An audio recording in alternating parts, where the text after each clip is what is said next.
Now new at 3, an Antioch woman says that she defended a person with special needs who was being harassed. Then a fist fight broke out, and now she will lose sight in one of her eyes. KRON 4's Philippe Djegal spoke with the victim, who says despite the outcome, she would do this all over again.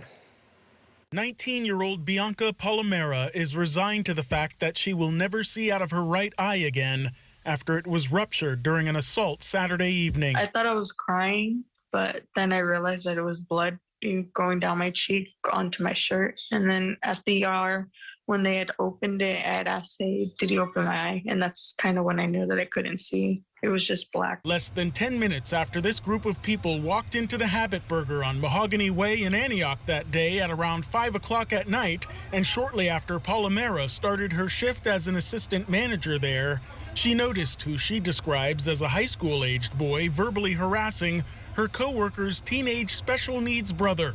He was there to pick his sister up when Palomera says the suspect, who was unprovoked, started to badger him. When I finally tell him, oh, you can just leave, that's when he gets in my face and, everything else happens. Before the attack, she says the suspect hurled slurs. At one point, I did hear, the person say something about, oh, Mexican this or being or that, but it didn't really, affect me as much. The attacker and his group left with their food and sped off in a gray BMW SUV.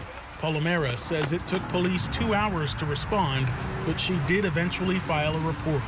If she had to do it all again, she says she would. Even though I did,